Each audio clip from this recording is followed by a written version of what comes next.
Dictation start होगी 5 second बाद।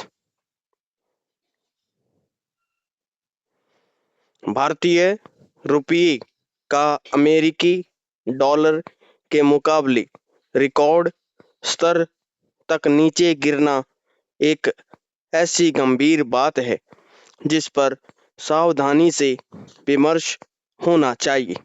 वैसे तो रुपये का कमज़ोर होना कोई ऐसी बात नहीं है जिससे तत्काल सामान्य लोगों पर असर पड़े, लेकिन इससे वैश्विक व्यापार के गणित पर असर पड़ता है। पिछले कई दिनों से घरेलू शेयर बाजार में अनिश्चितता, कच्चे तेल की ऊंची कीमतों और भारत अमेरिकी व्यापार समझौते पर असमंजस के बीच भारतीय मुद्रा भी कमजोर हो रही है। बीते सप्ताह बुधवार को 25 पैसे टूटकर 90.21 प्रति डॉलर के सर्वकालिक निचले स्तर पर आ गया है।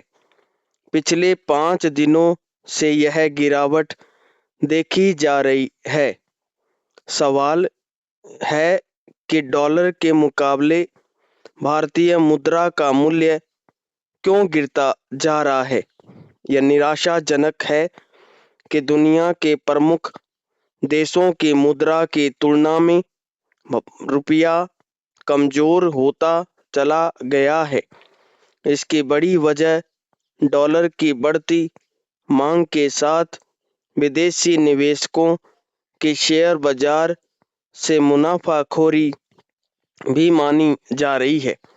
इसके अलावा इस बात से भी इनकार नहीं किया जा सकता कि भारत पर अमेरिकी शुल्क लगाने का भी रुपये पर प्रतिकूल असर पड़ा है।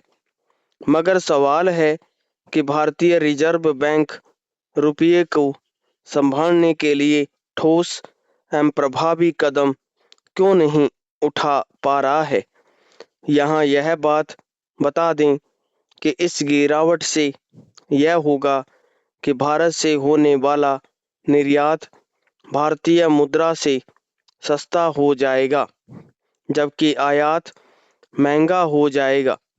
इससे भारतीय उद्यमियों को घाटा है और अमेरिकी उद्यमियों को फायदा। यह भी गौर करने की बात है कि भारतीय रुपये को साल 2025 के लिए सबसे खराब प्रदर्शन करने वाली मुद्राओं में शुमार किया जा रहा है। आर्थिक हालत यहाँ तक कैसे पहुँची? आखिर डॉलर इतना महंगा क्यों हुआ है? तथ्य है कि इस साल की शुरुआत में डॉलर की कीमत 84 भी नहीं थी, अब 90 रुपये के करीब हैं।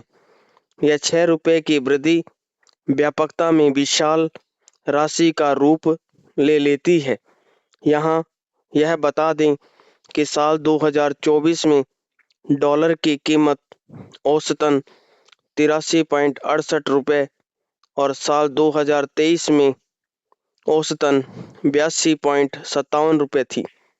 अक्सर एनडीए सरकार की आलोचना भी इस बात के लिए होती है कि साल 2015 में डॉलर की औसत कीमत 64.15 रुपये हुआ करती थी। तो इसके जवाब में तत्काल यह बता दिया जाता है कि साल 2005 में यूपीए सरकार के सत्ता संभालते समय यह कीमत 44.1 रुपये थी। आंकड़ों को देखें तो प्रति 10 वर्ष के डॉलर की कीमत में 20 रुपये की बढ़ोतरी होती है। अगर बीते 10 वर्षों में यह कीमत 26 रुपये बढ़ी है तो ऐसा क्यों? विश्लेषक बार बार याद दिला रहे हैं कि यह गिरावट भारत और अमेरिका के बीच व्यापार समझौते के अधर से लटकने की वजह से हो रही है। यह बहुत विशेष परिस्थिति है जिसमें भारत के पास अपने बचाव के लिए ज़्यादा विकल्प नहीं है। लेन देन के मामले में डॉलर की मांग ज़्यादा है जबकि आपूर्ति कम। इससे जो असंतुलन बन रहा है उससे रुपया गिर रहा है। इसके अलावा विदेशी पूंजी का एक पुराना हिस्सा भारत से लौट रहा है जबकि नया हिस्सा इधर कम आ रहा है। अनेक वैश्विक निवेशक उद्यमी अनिश्चितता से घिरे हैं। समाप्त।